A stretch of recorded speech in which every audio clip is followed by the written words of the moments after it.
Welcome to Strategy Talk, where the editors of Strategy Page discuss current events with a splash of history. I'm Dan Masterson, host of Strategy Talk. With me today is the editor of Strategy Page, well-known military author and game designer Jim Dunnigan. Also joining us is the associate editor of Strategy Page, columnist and author Austin Bay. Welcome, Austin and Jim. Things have continued to develop in the Ukraine. Where are we headed, Jim? Well, it's an endurance contest. Who succumbs first, Ukraine or Russia? Russia is being hit on all sides. They have a lot more, how should I put it, interior dissent.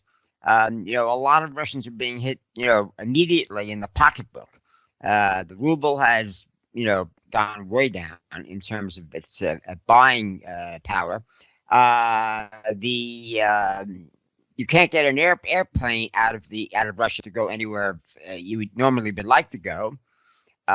People are finding that the Russian reserve fund, as it were, a lot of it was stored in overseas banks, and they're now been frozen.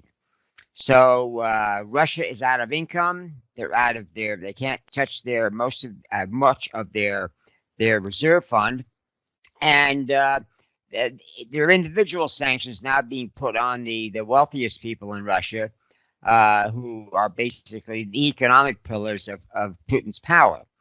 Putin is, of course, threatening to use nuclear weapons, although he may have another angle going. He sees the largest nuclear power plant complex in Europe, which is in Ukraine, and I don't know what he plans on doing it, but it can't be good. I don't know if he's brought in operators from Russia. Who's going to police, the Ukrainians who are running it. A Ukrainian sniper killed a Russian major general. I think he was commander of one of the, they call them combined armies. We call it a corps, but actually it's about 8 or 9 brigades. The Ukrainians have shown no, interest in giving up. They have lost one. They have suffered one major loss. They lost the city of Kherson, which is just near Crimea. It's basically, it controls access and to the Dnieper River, which runs all the way up. It goes through Kiev and points north. It's a major, how should I put it, mode of transit in Ukraine, and it cuts the country in half. Now, how long the Russians can hold on to that, what they can actually do with that power, they can theoretically send warships up the Dnieper, but of course the Ukrainians can also put mines, fire artillery. It can turn into a real mess. That was a key objective of the Russians. They put a lot of effort into taking that. It was defended by a lot of its citizens, who are apparently not giving up the fight. They've just gone, underground, as it were, for the moment. Zelensky, the president, he has a lot of, foreign assistance. I think the Germans alone have sent in about 1,000 Stinger missiles. Now, these are not the ones that were used to encourage the Russians to leave Afghanistan in the 1980s. These are much upgraded. So the Russian aircraft are very vulnerable to them, even if they have countermeasures. Hundreds of the Javelin missiles are coming in, and these are the ones that are basically halting convoys, hitting the escorted convoys. These can basically defeat any countermeasures the Russians have, including apparently the Arena. That's the active defense system. Now, I don't know exactly how it's performed against Arena so far, but it has succeeded in basically halting a lot of convoys and, destroying dozens of armored vehicles. And, of course, we also have heard about how the Russian army didn't really prepare to deal with the Ukrainian mud. And they knew all about it. And they apparently wanted to get going a little earlier to not start in the middle of the mud season. But the Chinese requested that they not start their war until after their Winter Olympics ended, and they did just that. The Olympics ended on the 23rd, and just before dawn on the 24th, the Russians started their attack. It didn't go according to plan, and we just don't know how many cards Putin has left to play, because he has a lot of internal dissent. He's arrested thousands, or detained thousands of Russian citizens, including children. I mean, school kids who are out there demonstrating. He's got letters from, I think, 150 prominent Russians who have much to lose, if he cracks down on them. The Ukrainians, they're getting information from the dissident members of the FSB, that's the secret police. That could be interesting, because that's a death sentence if you're caught. So it doesn't look good for Russia. Ukraine's putting up a fight, but it's an endurance contest. Who's gonna crack first? I don't think the Ukrainians have gone through this before. They did it, after the World War I. It lasted for several years. Stalin came in and got his revenge in the 1930s when he starved to death 3 million Ukrainians, so he could sell all their grain, or most of it, for foreign currency, so he could basically build up his armaments industry. They did it again after World War II, when the Ukrainian partisans kept fighting into the early 1950s. The Russians haven't had much success in dealing with armed Ukrainians. In fact, it was the threat of that basically persuaded Russia, the Soviet Union, to not try and fight 91. They did it initially inside of Russia and lost. But when the Ukrainians proposed, what we've got is what we've got, and let's keep it simple, the Russians went along with that, and half their population departed, taking along a lot of natural resources with them. Of course, we all know about the infamous agreement the Russia signed in 1994, where they got their nuclear weapons back, which the Americans paid for having disassembled and turned into fuel for power plants. But in return, the Russians agreed they would never, take any Ukrainian territory. So, the Ukrainians aren't going to trust any written agreements from the Russians. They'll only trust, actual, real actions. Putin talks about, peace talks, but that hasn't gone anywhere because, again, there's no trust on the Ukrainian side. So there you go. It's a bitter stalemate, with Russian literally playing the weaker hand, because the Ukrainians have a reputation for going on a long time. The Russians, this is a unique form of war for them. They've never had a war. Well, they have had wars. The revolution after World War I that basically liberated Ukraine for a few years before the Bolshevik Revolution and the communists, fought a bloody, 2 or 3 year civil war to put the empire back together again. And Putin is basically obsessed with regaining that empire, despite the fact that all the other portions of the empire have let him know, sometimes quite bluntly, that they have no interest in rejoining the empire. Even Belarus, which has been an ally, so to speak, of Russia, and mainly because it's run by an old Soviet-era apparatchik who turned into a dictator. He got elected on the promise of reform and easing up on corruption. He did that for a while, but then he realized, I'd rather be dictator, and that's been going downhill. The Russians bailed him out again recently when there were major uprisings among the Belarus population to overthrow their pro-Russian dictator. And the stories that the Belarus army is involved in the invasion are a little sketchy, because very few people in Belarus are willing to die for Russia, much less contribute in any way to them conquering, reuniting the Soviet Empire, which they do not want to become a part of again. So there you go. You take a chance with a weak hand, and this is what you get. What do you have to add to that, Austin? Well, I want to pick up on a couple of points that Jim made. Actually, there's a point that he touched on that we focused on, I think, at least 4 times since 2014. And that was the violation. I mean, where we spent some time with the violation of the 1994 Budapest Accords that were guaranteed by the United States and the United Kingdom. And that was, Ukraine turns in its nukes in exchange for absolute guarantees of territorial sovereignty from Russia. I mean, the blow there is to all of the nuclear disarmers on the planet.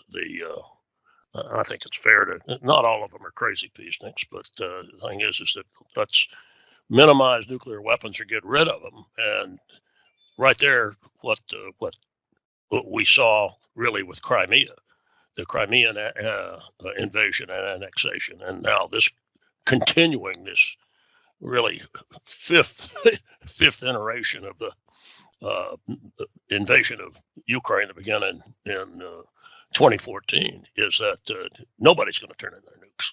I mean, you're never going to convince North Korea, even if you ever had a chance, or the Iranians, and you can put this square on Vladimir Putin and his courtiers there in the Kremlin. Now, Jim says, he analyzes Russia's problems. Let's flip it over, look at the Ukrainians' problems. They've managed to maintain some thin air defense. Russia has air superiority. They can go almost any place they want. But this tells me, and this is something I touched on in another podcast the one I did for Powerline, that it tells me that the Ukrainians have thought through what they were going to do in a prolong a Russian invasion. They hit assets. They hit air defense assets. They keep them up enough, and as Jim pointed out, at least 1,000 advanced Stingers are in the process of arriving out of German stocks. They're going to get more. They'll probably get some of the beam riders that like the British have. They'll shoulder-fired anti-aircraft missiles. So it'll be a mix of a man-carried air defense missiles, and that degrades the Russian Air Force. It deters their pilots to an extent, but also is a political message, because you can show that aircraft getting hit. I mean, it's a media message, media politics. There, we're still shooting you down, and now we're 8, 9, 10 days into this invasion, and Ukraine doesn't have an air force. So I'm building, Dan, off of the fact I still see the very thin but resilient air defense capability, and my bet is that the Ukrainians have thought through how they would fight a prolonged, I'm going to call it people's war, guerrilla war, war of national resistance, as the Russians try to move to occupy. Jim's again gone through what their weaknesses are. Again, their strengths are they can fly basically wherever they want to. They have overwhelming firepower, both in missiles, rockets, and tube artillery. And I'll leave this to Jim to touch on in this podcast, because I've heard him do it. He does a great job of it, of describing the Zhukov method of defeating the Germans. Hub-to-hub artillery, endless rockets, smash everything, flatten it, and then, as has been said in other forums, send in the peasant army, to clean up. Now, that's not quite accurate. We're often pushing the infantry forward into the German defenses as all the artillery is raining down.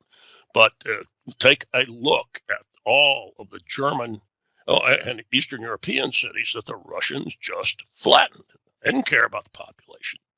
As far as they were concerned, remember this is the Soviet Union. This is Stalin. He would just as soon absorb all of Poland. He had no particular love for the Ukrainians either, as the Soviet offensive proceeds through Ukraine and all the way to Berlin. And I think that even most of the U.S. has seen, pictures of what Berlin looked like in May of 1945. Yeah, there was certainly U.S. and British bombing contributed to that, but the trail of rubble from Russia all the way to Berlin was, that's when I say Marshal Zhukov, and he wasn't the only one, but that was Marshal Zhukov was the architect of that long Russian Soviet counteroffensive on the Eastern Front. I think we're going to see that. I think we are seeing that, and we're seeing it with more advanced munitions, cluster bombs. There's a lot of talk too about thermobaric bombs as fuel air explosives is what they are. I have yet to hear somebody talk about FAEs, but that's a way to describe them. In fact, as I've heard some very uninformed analysis on major television media about them. They are extremely deadly, and they have the intent of that huge seismic explosion is to crack bunkers. One of the objectives, command and control, buried command and control bunkers. But if you want to use them on an undefended civilian apartment complex, it'd be an absolutely savage weapon. Vlad Putin is somebody who would do it, and since he has no empathy and is sociopathic, he'll do it until the Ukrainians capitulate. Jim mentioned Kherson too. That the Russians have moved in. The offer there from the Russian ground commander is don't resist, and we won't shoot you. And yet, at the same time, they've got the immediate threat there of taking hostages and executing them if there's any local resistance there in Kherson. Some of that I heard based on speculation by military and diplomatic experts, but I think it's a reasonable explanation when you have an understanding of what historically the Russian army has done when it is on the offensive heading west. It's just sad to see them doing it to Ukrainians. They're next door neighbors, but they're doing that. And one other thing that I might bring up too, this is a demonstration of the absolute utility of NATO and NATO Article 5, which I will bet prior to this invasion, Dan, 99.99% of the American public didn't know about. Now, maybe 1% does, but that is an absolutely critical document, that article in particular, that has had deterrent effect on the Soviet Union. It still has a deterrent effect even on Vladimir Putin. And it's, I'm going to tell a quick anecdote. I was in New Orleans at Mardi Gras, and it ends up standing on next to a parade where I hear this young woman. She's got an Eastern European accent. Turned out she's a Latvian, and 28. And I said, what? And we discussed the situation in Ukraine, and she says, oh, we'll be all right in Latvia. We have NATO Article 5. That's what she says to me. We all have it. We have it. So we're protected. One other point, too, to make about that, 28.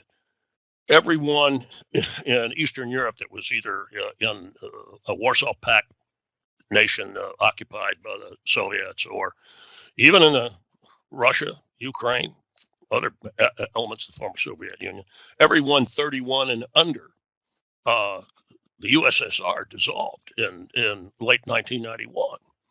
And this young woman, 28, she's an example of a problem that I don't think Vlad Putin had analyzed. He seemed to think that there were going to be Ukrainians welcoming Russia back. All right. 31 and under, they weren't part of the Soviet Union. If they had any attachment to it, well, they don't have any attachment to it. And if they're probably a disenchantment from their parents and their grandparents about how bad it was.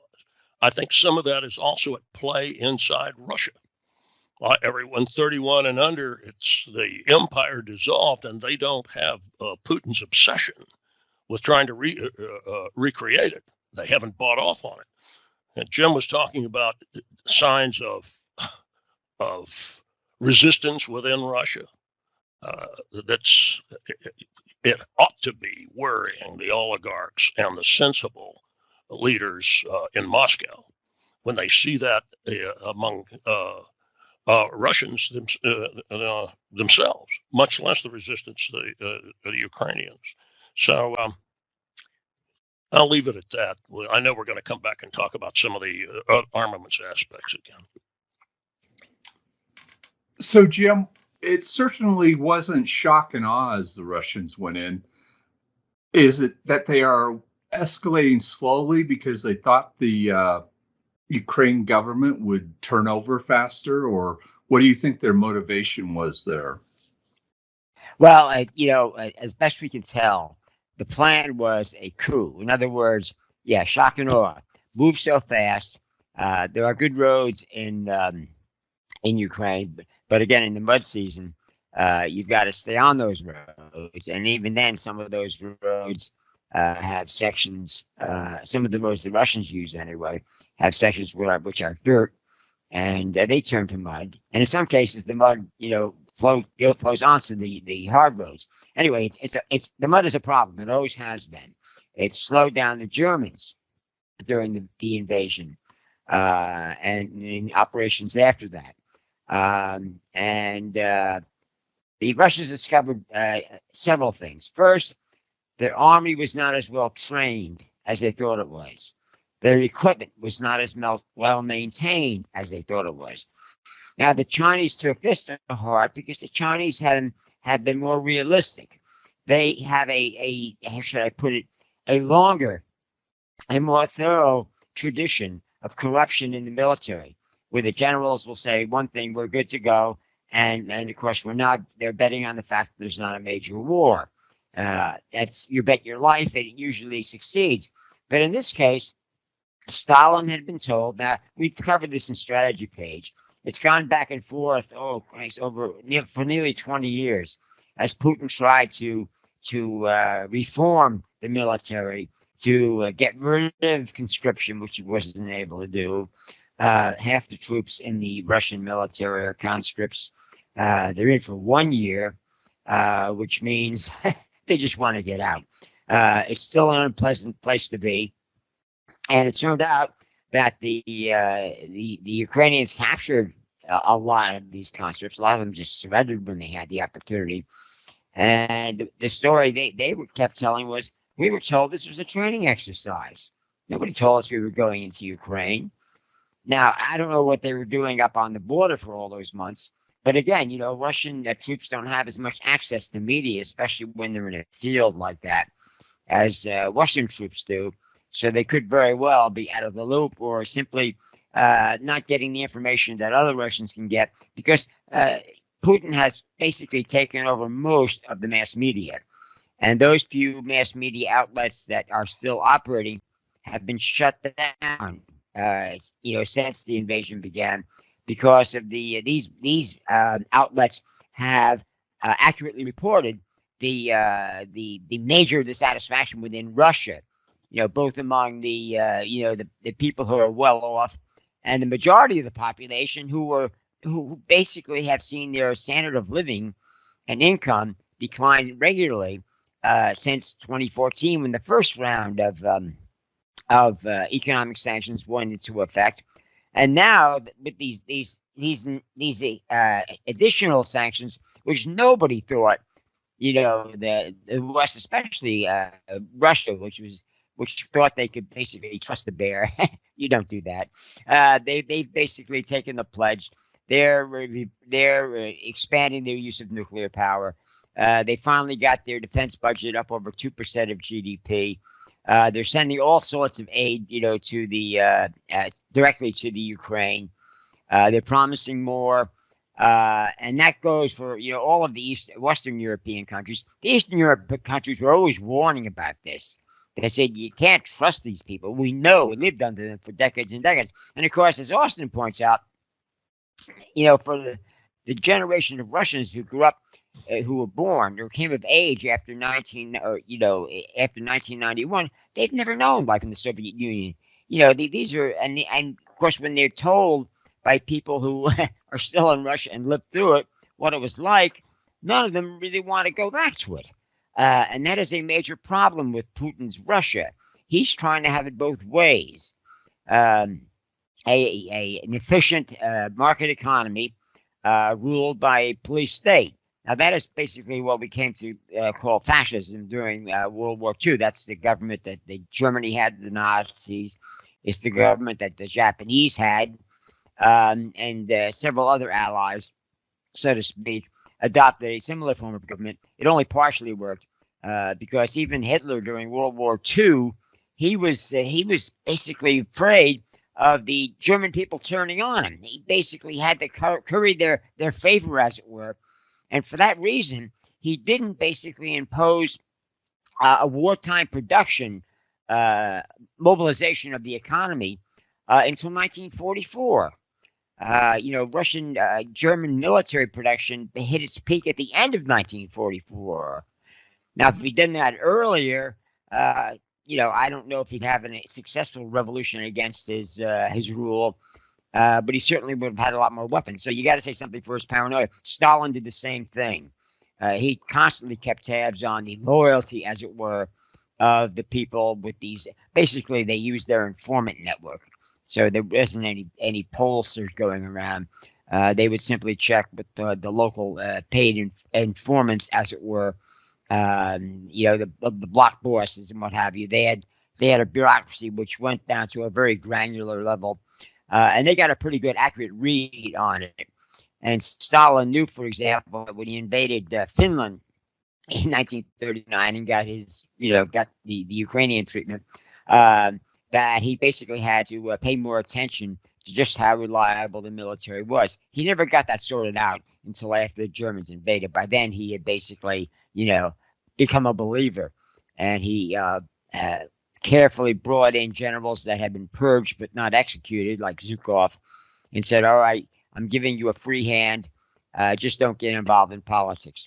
And all of them basically took that advice. He didn't trust them anyway. Even after the war, Zhukov was put on the back burner again after he was cheered in a victory parade in which he marched. He rode on a white horse, which this got Stalin's blood pressure up.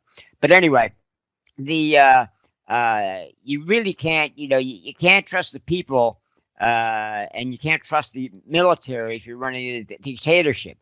You can't trust anybody but your wits. And if your wits fail you, which a lot of people are saying that is happening to Putin now, you're going to be out. Now, what comes after that, it's hard to say. Russia tried democracy. Democracy is difficult. As we say, in America, freedom isn't free and democracy is difficult. It's different in every country. And in Russia, it really led to massive increase in corruption. They always had corruption. And actually Putin earned his initial, accession to power in 2000 by curbing a lot of those abuses, adjusting pensions, especially to the World War II, the great patriotic war generation. That was a sore point with all Russians. He got the economy going, but then by the late 1990s, the corruption crept in again. There was a huge financial crisis, and I think it was in '98, which how should I put it? It turned Putin away from dependence on the on trade, as it were, and importation of technology and what have you. And he began thinking, well, maybe we can, rebuild the empire. Now, at that point, he still had a lot of adults who were somewhat in favor of that. There was still a communist party in the Duma, in the parliament. They weren't a majority, but they were large enough to be necessary if you're putting a coalition government together. He basically corrupted the democracy to the point where he controlled the Duma one way or another. And he changed basically changed the constitution or modified it sufficiently so he could be president for life. And apparently he thought that made him invulnerable, but it's not. He's not. Nobody's invulnerable to angry Ukrainians. Austin? Well, I think one of the things we also want to talk about were some of the interesting bilateral relations Ukraine has, especially with Turkey. Becomes very interesting. The dance, I know that's sometimes called a bromance between Putin and Sultan Recep Tayyip Erdogan, the president of Turkey. They are not natural allies.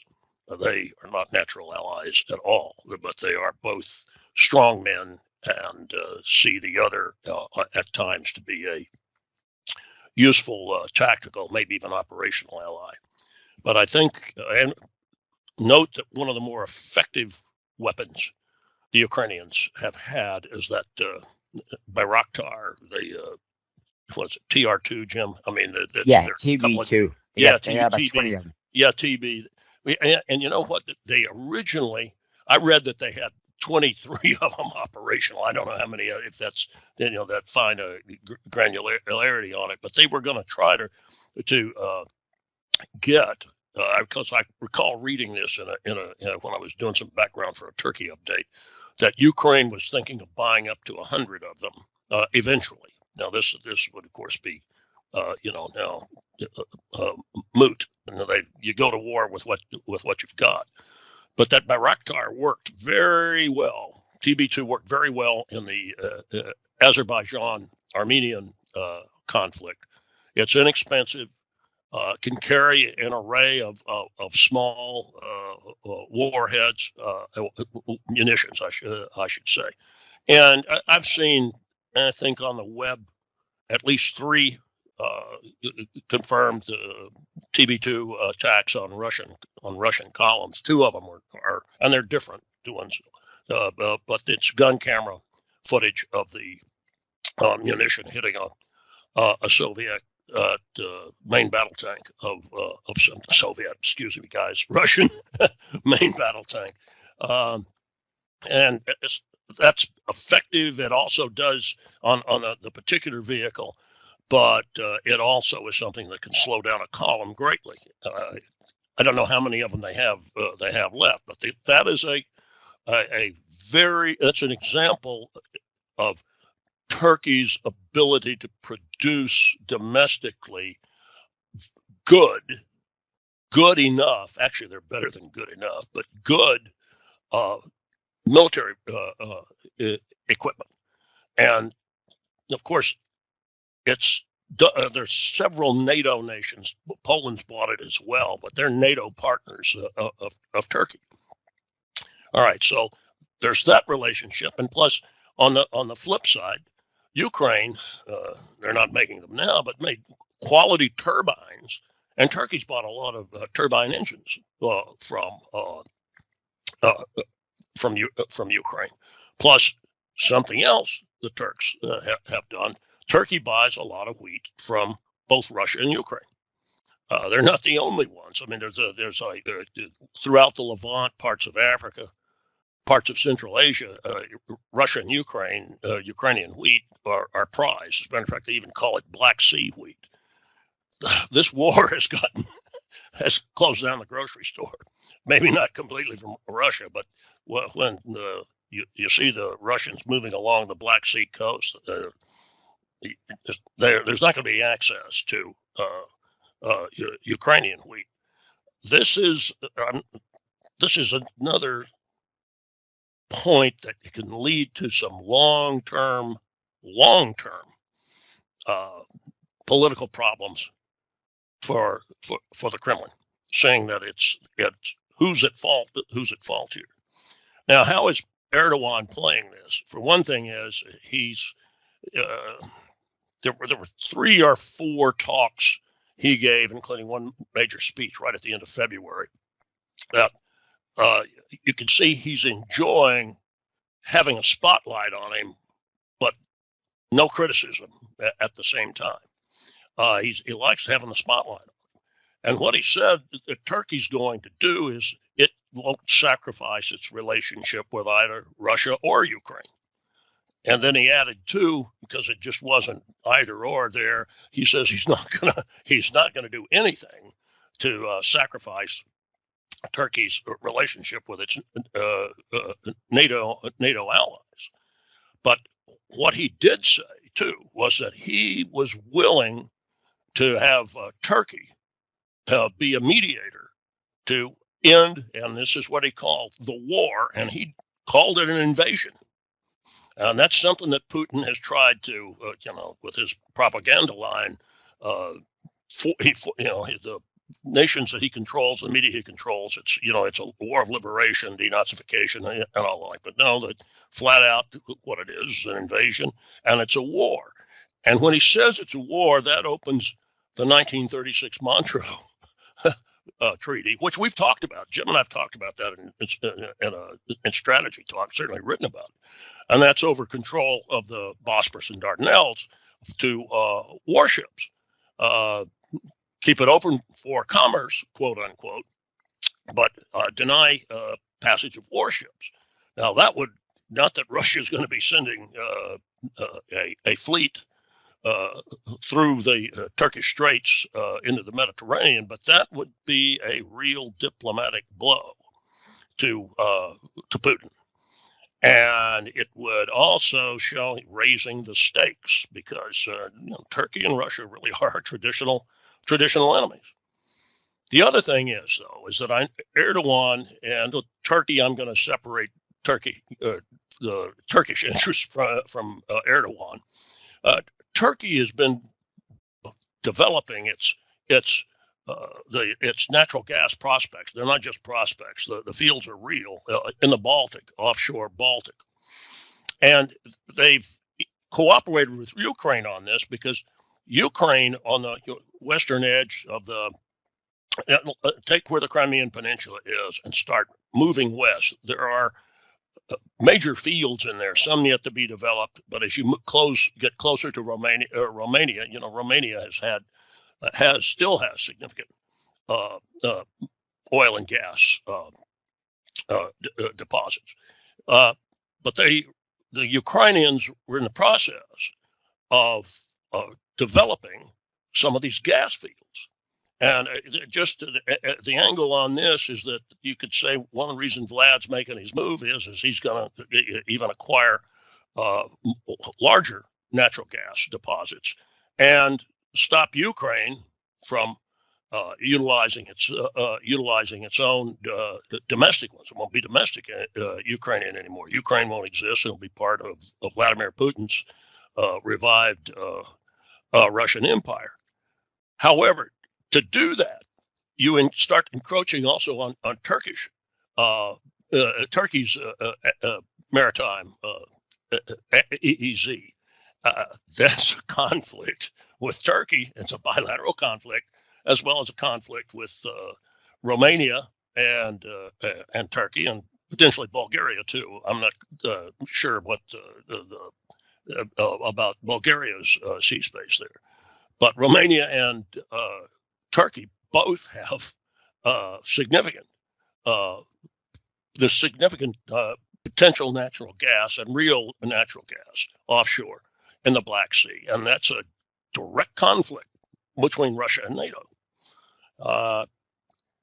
Will Turkey supply new systems to Ukraine?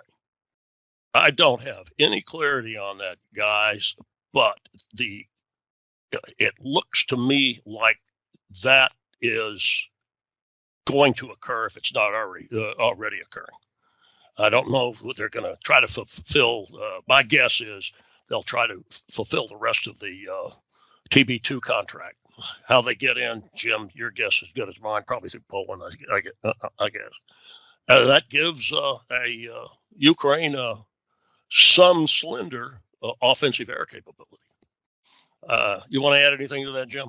Did I miss anything on it? Well, the TB2 was a success wherever the Turks ran it. It's basically a half-size Predator, which uses a half-size Hellfire missile, which is effective enough to take out most, armor and soft-skinned vehicles. And the Russian, well, especially from a top-down attack. Exactly. But the big problem the Russians have had is that they have not gained any air control. The airspace is still contested. The Ukrainians, and we pointed this out, before the invasion began, when we gave all the reasons why it would be foolish for Putin to do this. Well, naturally, the way things work out, the bad guy does the most foolish thing. That's how most wars start. They thought they could have air superiority, but they found out that they couldn't shut down the Ukrainian Air Force. They couldn't shut down the Ukrainian air defense system. And although they tried, they didn't want to lose a lot of aircraft in doing it. And once they saw that the Ukrainians were putting up quite a fight, even for air, or especially for air control, they backed off. Basically, both sides can send in aircraft occasionally at some risk, especially if you send it in low to avoid, the air defense systems. Then you're likely to get tagged by a Stinger.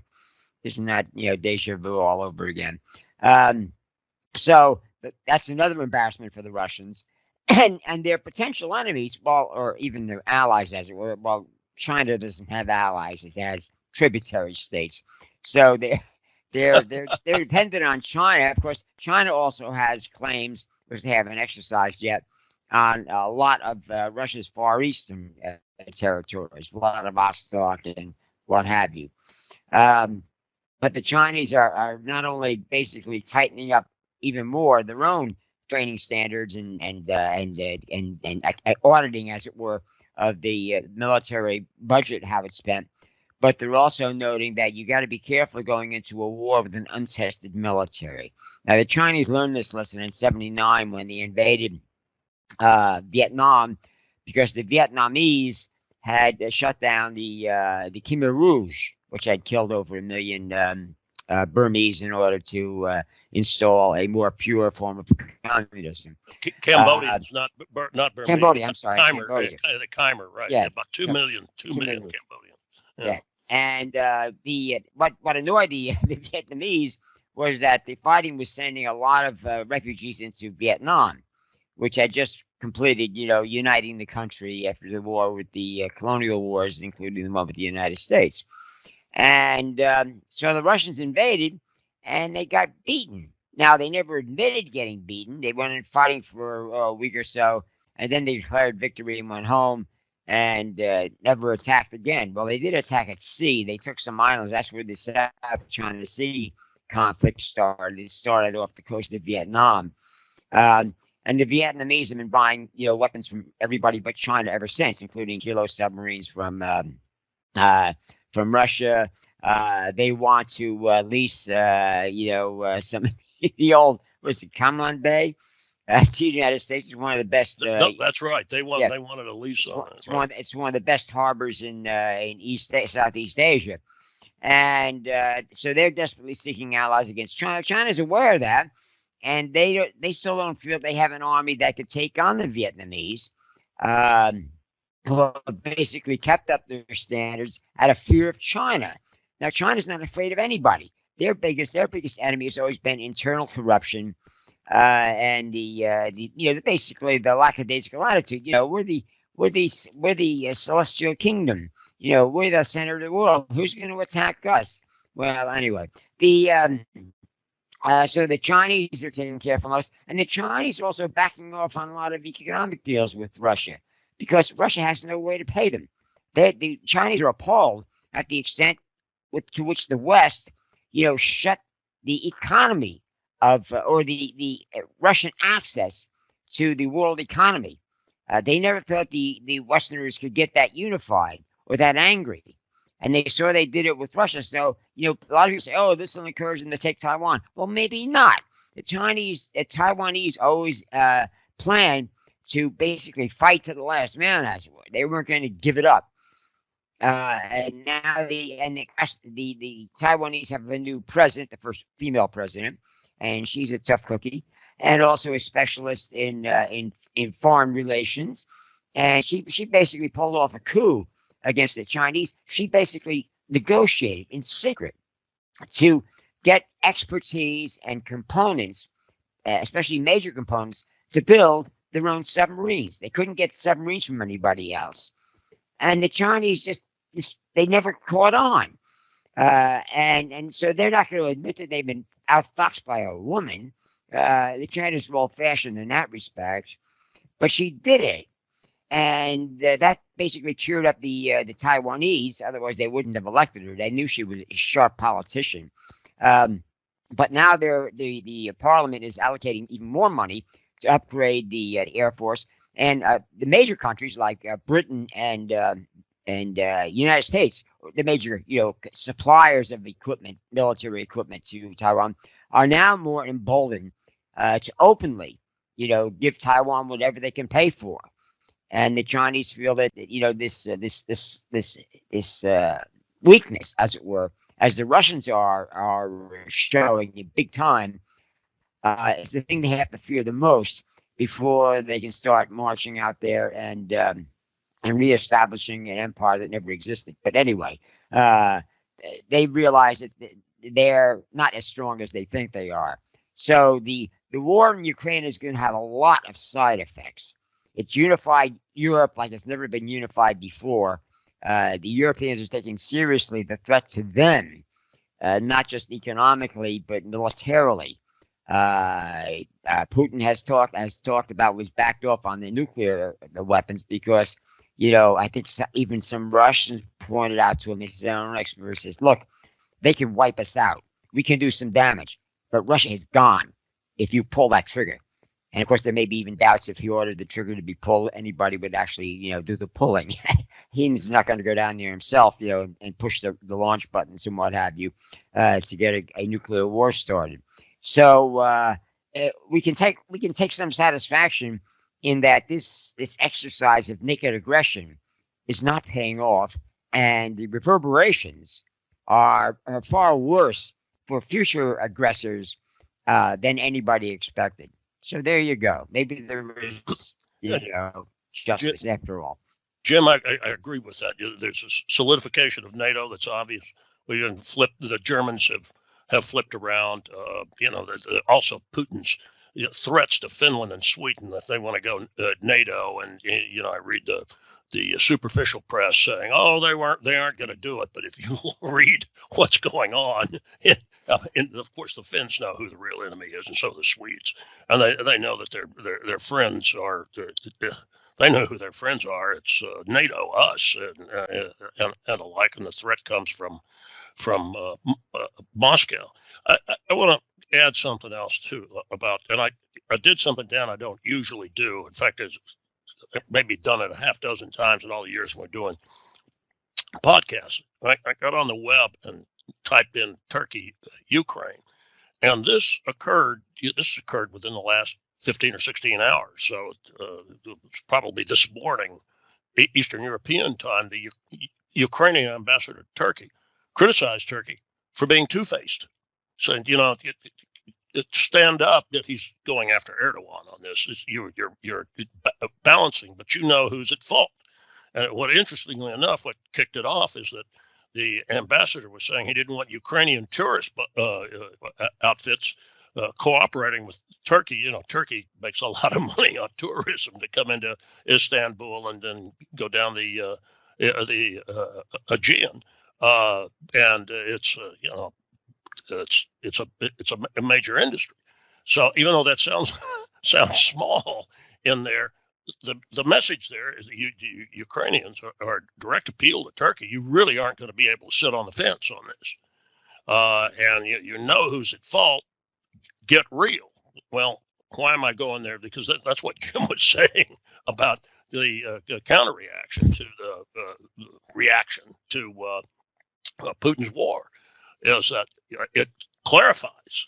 And now, who's your friend and who's not, and who is it that's going to go in and flatten cities? It's a evil actor. I'll use the E word on this. It's a 4-letter word, and it's accurate. In the form of Vlad Putin and the state that he runs in Moscow. And NATO is already being reinvigorated. That's good. That's good. It should never have become so moribund.